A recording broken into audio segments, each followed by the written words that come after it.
ওম শান্তি। 11ই ডিসেম্বর 2024 প্রাতঃমুরলি বাপ-দাদা মধুবন।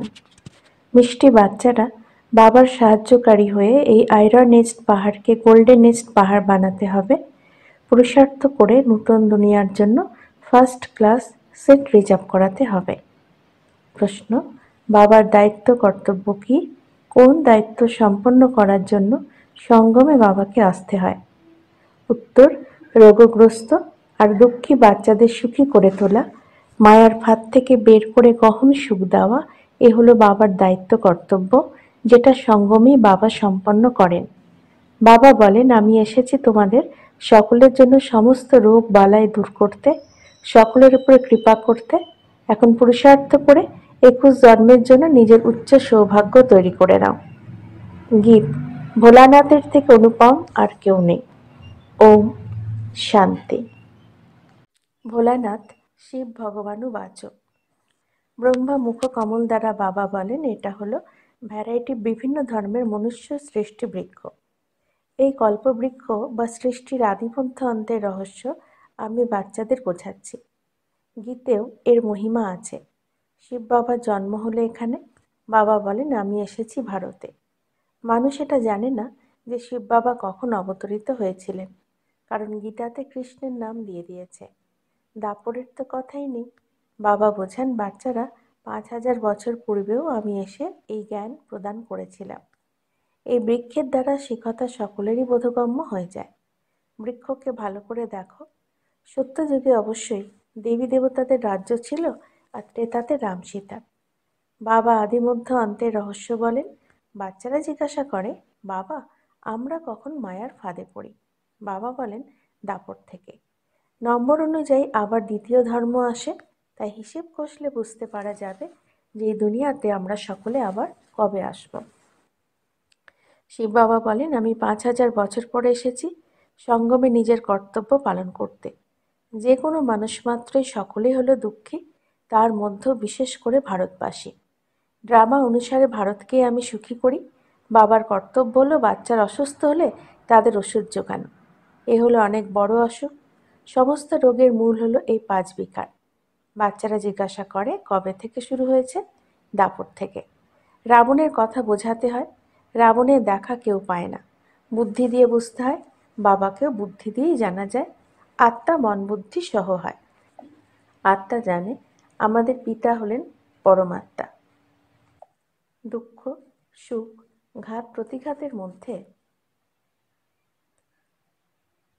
আত্মা আসে। শরীর যখন থাকে তো আত্মার দুঃখ হয়। এইরকম বলা হয় না যে আমি পরমাত্মাকে দুঃখী করো না। বাবাও বোঝান, আমারও পার্ট আছে। প্রতি কল্পের সঙ্গমে এসে আমি পার্ট প্লে করি। যে বাচ্চাদের আমি সুখের মধ্যে পাঠিয়েছিলাম তারা দুঃখী হয়ে পড়েছে, সেই জন্য ড্রামা অনুসারে আবার আমাকে আসতে হয়।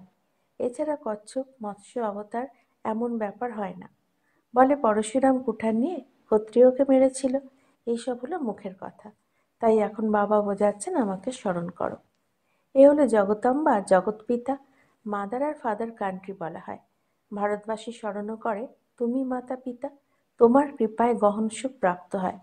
তবুও যে যত পুরুষার্থ করবে, যেরকম বায়োস্কোপে যায়। কেউ কেউ ফার্স্ট ক্লাসের রিজার্ভেশনও করায়।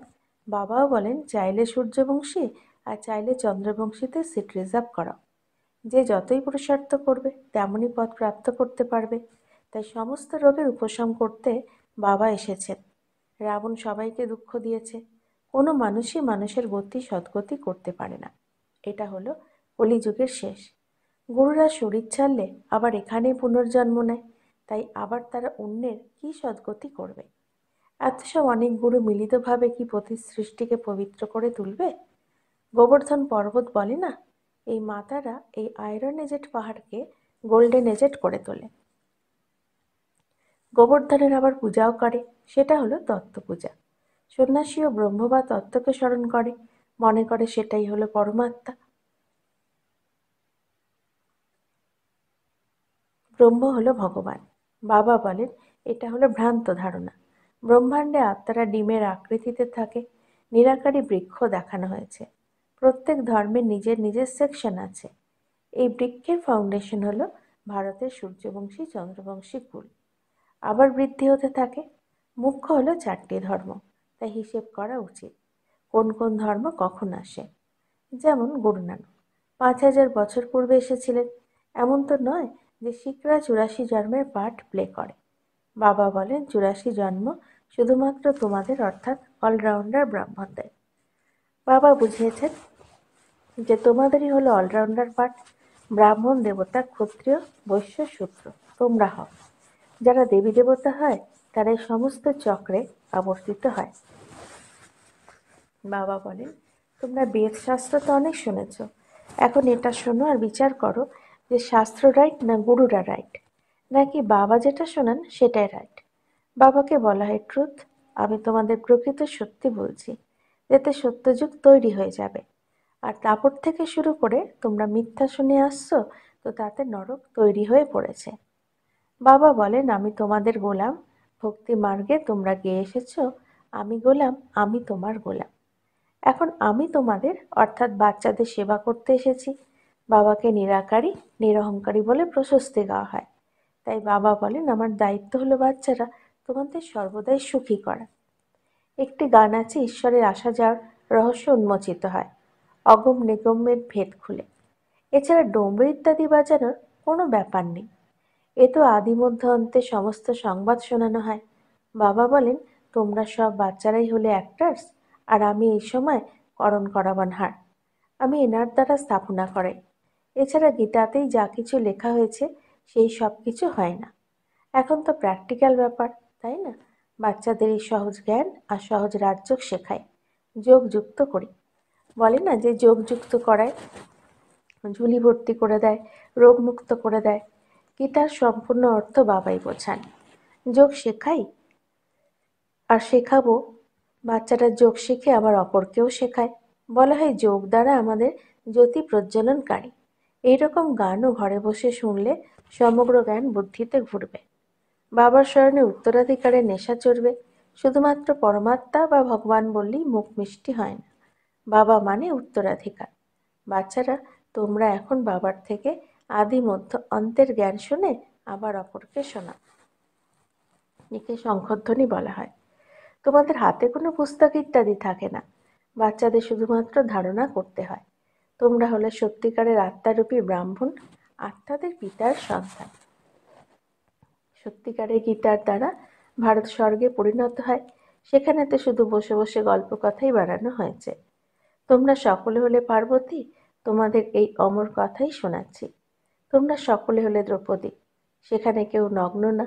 বলে তবে বাচ্চা কিভাবে জন্মাবে? আরে তারা তো হলেনই নির্বিকারী, তাহলে বিকারের কথা কোথা থেকে আসতে পারে? তোমরা বুঝতে পারবে না যে যোগ বলের দ্বারা কিভাবে বাচ্চার জন্ম হবে। তোমরা আর্গ্য করবে, কিন্তু এ তো শাস্ত্রের কথা। সেটা হলো সম্পূর্ণ নির্বিকারী দুনিয়া, এটা হলো বিকারী দুনিয়া। আমি জানি ড্রামা অনুসারে মায়া আবার তোমাদের দুঃখী করবে। আমি প্রতিকল্পে নিজের দায়িত্বই পালন করতে আসি। তোমরা জানো যে পূর্বকল্পে যারা হারিয়ে গিয়েছিল তারাই এসে নিজেদের উত্তরাধিকার নেবে। সেই রকম অবস্থাও দেখতে পাওয়া যাচ্ছে। এটা হলো সেই মহাভারত লড়াই।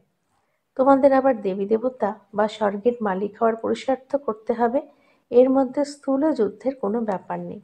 না তো অসুর আর না দেবতাদের যুদ্ধ হয়েছে। সেখানে তো মায়া নেই যে লড়াই করাবে। অর্ধকল্প না কোনো লড়াই, না কোনো রোগ, না দুঃখ অশান্তি। আরে ওখানে তো সমস্ত রকমের সুখ চিরবসন্ত বিরাজমান। হসপিটাল থাকে না, এছাড়া স্কুলে তো পড়তে হয়। এখন তোমরা প্রত্যেকে এখান থেকে উত্তরাধিকার নিয়ে যাও। মানুষ পড়াশোনা করে নিজের পায়ে দাঁড়িয়ে যায়।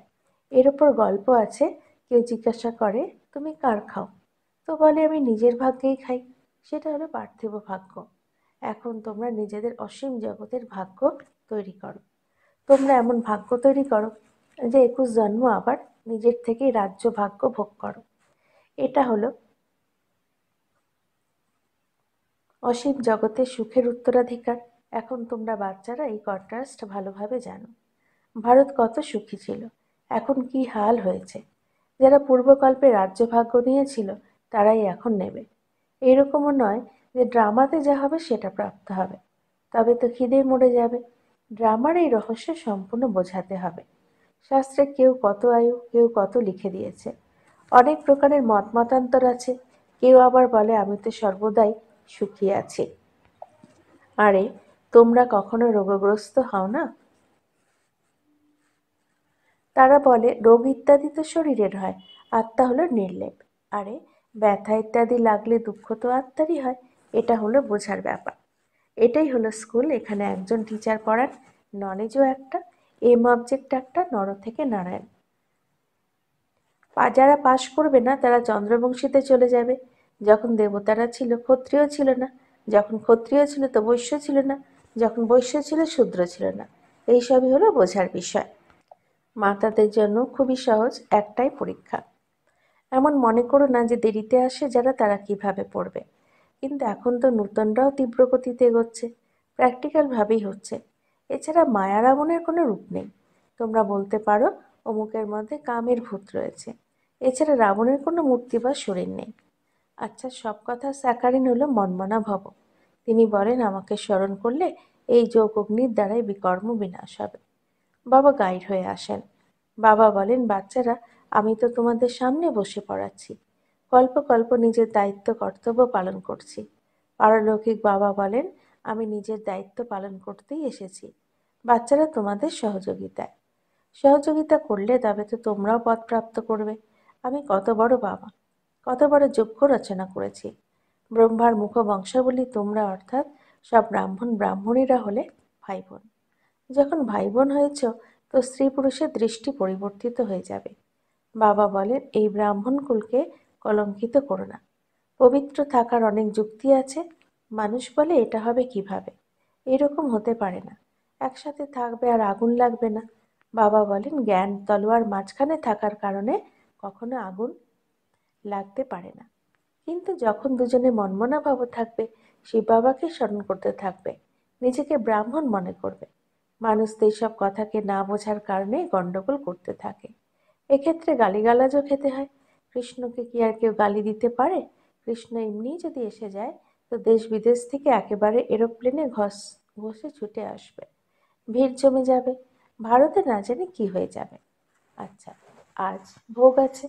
এটা হলো পিত্রালয় আর ওটা হলো শ্বশুরবাড়ি। সঙ্গমে দেখা হয়। কেউ কেউ একে জাদু মনে করে। বাবা বুঝিয়েছেন এই সাক্ষাৎকার কি, ভক্তিমার্গে কিভাবে সাক্ষাৎকার হয়, এতে সংশয় বুদ্ধি হতে নেই। এই কেবল কিছু রীতি রেওয়াজ। শিব বাবার ভান্ডারা বলে তাকে স্মরণ করে ভোগ নিবেদন করা উচিত। যোগে থাকা তো ভালোই, বাবার স্মরণে থাকবে।